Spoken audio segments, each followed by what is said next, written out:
Terima kasih untuk Anda yang masih bergabung bersama kami di Market Review dan kita masih membahas topik target penurunan emisi dan melesetnya realitas bauran EBT. Pak Mamit, kita lanjutkan kembali Pak. Di segmen sebelumnya tadi sudah kita bahas beberapa agenda dan rencana pemerintah dan ini lebih berdampak kepada jangka menengah ataupun untuk jangka panjang. Sementara target dari tahun ke tahun ini terus mengalami peningkatan begitu. Pak Mamit, ini pemerintah terus menyusun langkah peningkatan bauran energi terutama untuk mengejar target 23% di 2025. Tadi Anda katakan ini akan cukup sulit untuk tercapai meskipun dengan catatan ini harus ada effort yang lebih jika dibandingkan dengan tahun-tahun sebelumnya. Tenaga surya, ini pemerintah menilai ini menjadi opsi yang terbaik untuk mempercepat dari target bauran EBT tersebut. Bagaimana Anda melihatnya? Ya, betul sekali bahwa memang ini menjadi salah satu opsi paling cepat bagaimana kita bisa meningkatkan bauran energi di Indonesia. Karena saat ini teknologi daripada tenaga surya ini bisa dikatakan sudah lebih murah dibandingkan mungkin 5 tahun yang lalu lah ya. Jadi harganya lebih terjangkau dan ini bisa menjadi salah satu solusi. Dengan demikian diharapkan nanti masyarakat ini bisa lebih banyak menggunakan solar panel ini sebagai salah satu sumber listrik mereka. Makanya pemerintah saat ini sedang menyiapkan peraturan presiden terkait dengan harga untuk solar panel tersebut. Sehingga nanti pada saat masyarakat ini mempunyai kapasitas solar panel berapa ratus kWh ataupun ini mereka akan berhitung, oh ternyata saya bisa melakukan penghematan sekian persen daripada jika saya hanya menggunakan PLN saja.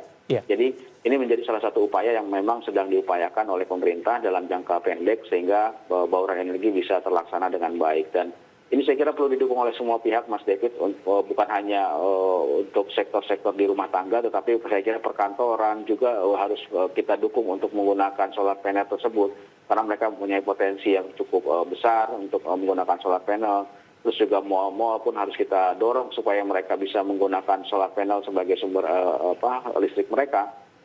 Karena tadi kalau tanpa ada dukungan atau pendorongan dari semua pihak, bukan hanya BUMN tetapi swasta pun saya kira harus kita dorong sehingga bauran energi ini bisa tercapai secara maksimal ataupun kalau tidak bisa mendekati daripada target yang ditentukan dalam RUN kita ini, Mas David.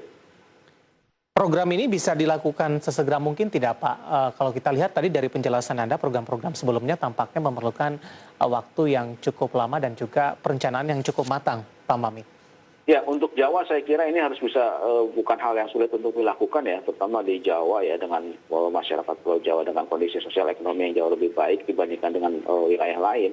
Terus juga dengan sinar matahari yang juga cukup bagus. Saya kira ini bisa dijalankan dengan segera, asalkan pemerintah bisa mengeluarkan perpres itu dengan segera, sehingga masyarakat kita bisa yakin dan berhitung seperti apa yang benefit yang mereka dapatkan nanti. Dan dengan investasi yang mereka lakukan, mereka bisa mendapatkan keuntungan ataupun keringanan daripada menggunakan solar panel tersebut. Ini yang menjadi salah satu upaya paling cepat dan saya kira ini strategis sekali, terutama untuk di Pulau Jawa. Oleh karena itu saya dorong mungkin di sini untuk pemirsa IDX Channel yang memang ini terutama masyarakat yang mampu untuk segera menggunakan solar panel sebagai salah satu sumber energi ke depannya sih. Baik, Pak Mamit, dari sisi keterlibatan BUMN, tadi Anda katakan ini cukup memegang peranan vital begitu. Ada Pertamina, kemudian juga dari PLN yang memang sampai sejauh ini menjadi tulang punggung dari pengembangan energi baru dan terbarukan. Keterlibatan swasta, bagaimana Anda melihat apa yang harus dilakukan oleh pemerintah untuk menarik minat swasta dalam hal ini, Pak Mamit? Tadi juga sudah Anda sempat singgung dari sisi biaya regulasi ini harus diperbaiki dan harus memberikan jaminan juga kepada mereka sehingga bisa menjadikan program ini menjadi bisnis yang menarik, Pak Mamit. Ya, betul sekali. Jadi saya kira swasta harus dilibatkan juga oleh pemerintah dalam rangka pengembangan energi baru terbarukan ini. Jangan sampai mereka tidak dilibatkan karena justru peran mereka juga cukup besar. Dan oleh karena itu dengan adanya aturan-aturan yang dibuat, saya yakin sekali ketika memang aturan tersebut bisa menguntungkan dalam sisi investasi bagi mereka, ini mereka pasti akan ikut turut serta dalam program ini energi ini. Ambil contoh untuk panas bumi ada yang namanya KS Orka, itu pun punya dan KS Orka adalah swasta dan mereka sekarang sedang mengembangkan panas bumi di sana. Terus juga ada Medco Energi pun mereka juga sudah mulai mengembangkan energi terbarukan juga dengan panas bumi mereka. Jadi selama ini memang swasta mempunyai peran namun tidak terlalu signifikan. Nah dengan adanya aturan ataupun aturan-aturan yang memang sudah fix dan sudah firm dan adanya kepastian hukum menarik, saya yakin pasti swasta akan turut serta. Sehingga nanti dengan adanya kerjasama antara BUMN dan swasta, diharapkan target bauran energi kita bisa terus terlaksana dan sesuai dengan apa yang diharapkan pada tahun 2050 misalnya nanti ke depannya kita sudah mulai cukup tinggi di 2050 untuk bauran energi kita. Nah, saya kira peran swasta pun tidak bisa kita tetap harus kita dorong supaya mereka bisa terus terlibat dalam program diversifikasi energi ini, Mas David. Baik, yang menarik Pak Mamit, sesuai dengan perkembangan terbaru terkait juga dengan keberadaan dari kendaraan listrik ini. Beberapa perusahaan-perusahaan, ini termasuk juga perusahaan yang sudah tercatat di Bursa Efek Indonesia, cukup banyak mereka juga ikut berpartisipasi Pak, tidak hanya dari sisi komponennya, tapi juga dalam hal penyediaan stasiun bahan bakar. Bagaimana Anda melihat progres yang terjadi sampai sejauh ini? Apakah ini juga dinilai cukup positif untuk proses peralihan ini, Pak Mamit? Ya, saya kira ini cukup positif ya dengan banyaknya perusahaan-perusahaan yang memang terlibat dalam pengisian SPLU ya, stasiun pengisian listrik ini. Menunjukkan bahwa ke depan shifting energi ini bisa berjalan dengan baik dan didukung oleh banyak pihak. Asalkan tadi regulasi ataupun aturan ini memang sudah firm dan sudah bisa ditetapkan, dan saya yakin ini pasti akan berjalan dengan baik lah.